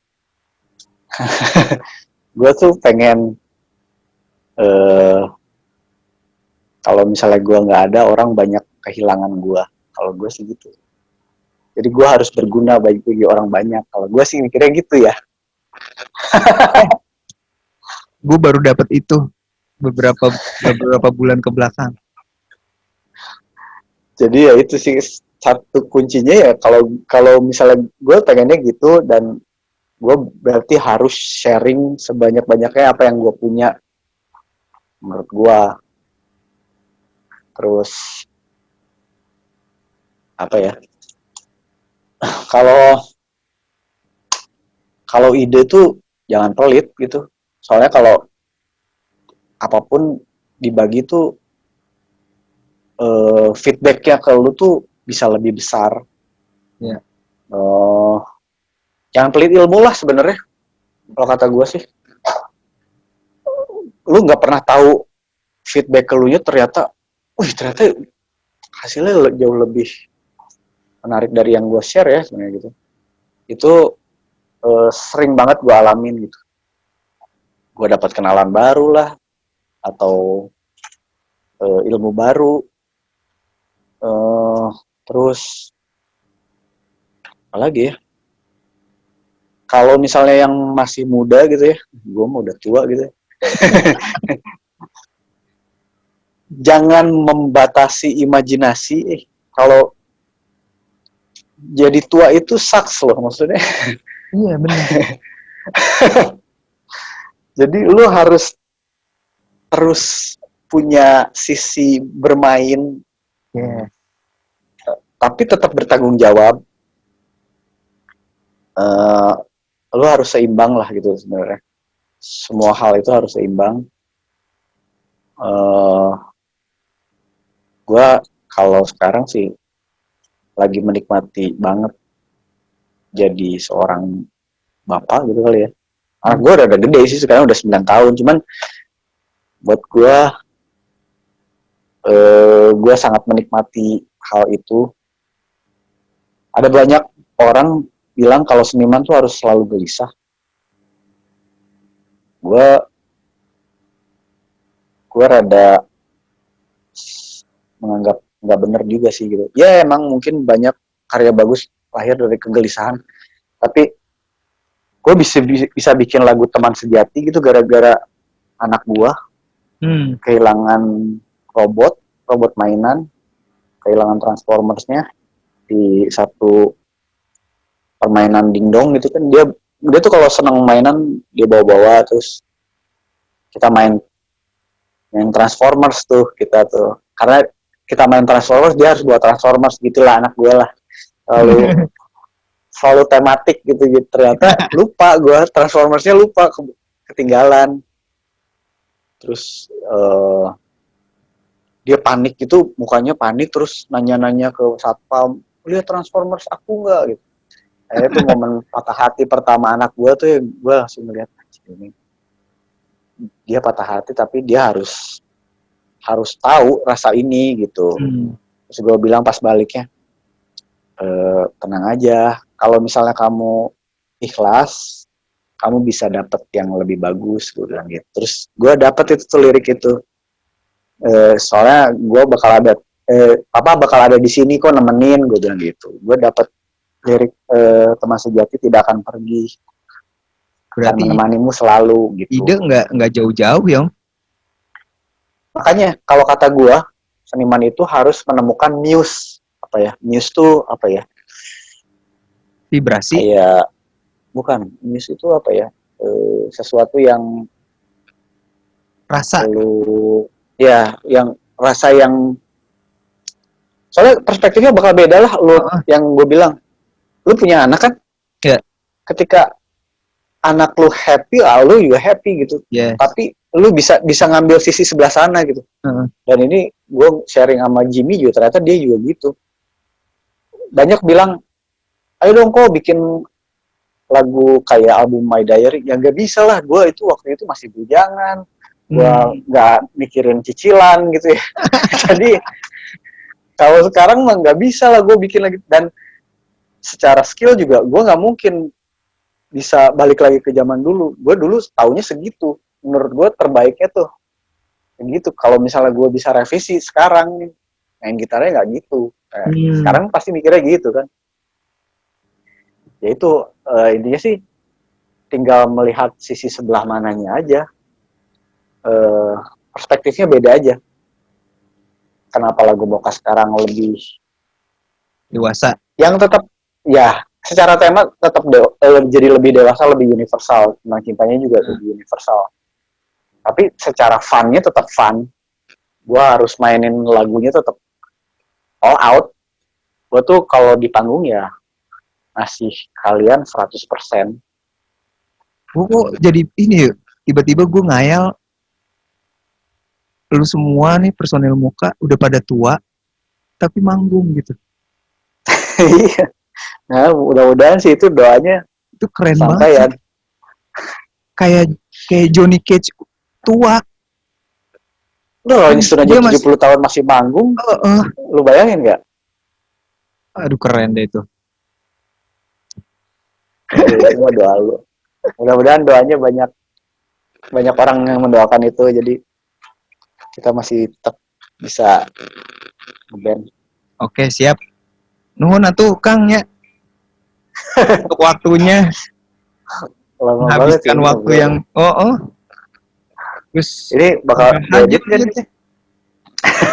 Enggak males. Langsung aja. Kayak orang-orang bosen gitu deh. Ini apaan sih ngobrol? Emang itu tujuannya. Tujuannya. Dia kalau mau mendapatkan sesuatu dia harus mencari dulu. Jangan dikasih. Sok atuh mainkan. Udahlah, nggak usah lah. Nggak usah. Sok. Nggak usah lah. Jadi ya udahlah. Jadi terima kasih Om Riko semuanya nih. Tadi gue sih kalau di diri gue sendiri dapat banyak hal gitu yang bisa gue ambil dari ngobrol kayak gini. Benar asli. Tadi banyak hal yang semoga juga teman-teman nanti yang dengerin kalau ada bisa mendapatkan hikmah-hikmah dia. Sukses selalu deh buat Om Riko sama Moka. Sir Dendi masih jalan nggak sih? Masih, tapi dia kan lagi COVID, jadi nggak ini. Gue jarang, paling WhatsAppan doang. Oh, satu lagi deh. Apa Apa? eh, apa semua musisi itu di COVID ini apakah sedang gelisah gitu? Iyalah, maksudnya Terasa juga lu gitu. nggak bisa lu nggak bisa ngapa. Ya itu makanya yang gue bikin lagu itu Everything's Gonna Be Fine Heeh. itu tuh sebenarnya kan curhatan. Kayak awal-awal PSBB gue sempet DM sama teman gue. Gimana Pak katanya? Dia nanya ke gue. Wah gila nih gue udah mau gila nih. Heeh. Ini lockdown gini. Terus dia bilang, Pak jangan gila Pak. Soalnya gue tuh memulai hari pakai lagu lu. Jadi lagu lu tuh yang membangkitkan mood gue kata dia gitu. Ajarit beban gue gede banget ya. Gue harus tetap Kadang tetap waras. hal-hal kayak gitu yang bikin kita tetap jalan ya Om ya. Iya, Hal-hal akhirnya sesimpel itu. sesimpel itu akhirnya ya udah gue bikin lagu yang kayaknya orang butuh harapan deh sekarang gue bilang gitu. Ya. Makanya ini kan kayak gue nepuk bahu everything's gonna be fine. Ya kalau pandemi ya gimana lagi satu dunia gitu semua orang juga gak akan siap akhirnya. Tapi ya kalau misalnya bareng-bareng sih everything's gonna be fine lah. Gonna be alright. Mantap. Oke. Kalau misalnya dipikir-pikir kita ini kayak masa dinosaurus hilang dulu tuh nggak? Berarti udah masuk era itu. Ntar sampai cucu kita tuh dulu ya waktu kakek pandemi ya itu lu bisa ceritain tuh. Bener. Kakek gambar satu rumah hari digambar semua kakek itu bisa jadi cerita tuh. Gue punya satu cerita yang menarik. Tapi gue udah pernah ceritain sih di silaturahmi yang lain. Cuma ini seru banget. Om Riko tahu gak cara cepat membunuh manusia? Gimana? Jadi ceritanya ada orang mau dibunuh, dikasih bir, dia malah senang-senang, dikasih rokok, dia malah ketawa-tawa. Cara membunuhnya yang paling cepat itu adalah memutuskan hubungan silaturahmi sama teman-temannya kayak sekarang. Kayak sekarang. Jadi dia di rumah nggak ngapa-ngapain, stres mati. Iya tapi apalagi kita ya musisi yang kalau manggung ya sekarang manggung mau nggak mau online. Cuman kan kalau misalnya manggung kan butuh energi feedback dari penonton juga ya, lihat-lihatan mata gitu. Oh itu tuh yang susah makanya yang kemarin tuh yang paling kesulitan ya Arina karena dia hanya nontonnya kan di layar gitu nggak benar-benar face to face jadi untuk naikin moodnya dia tuh susah banget kesulitan banget lah dia.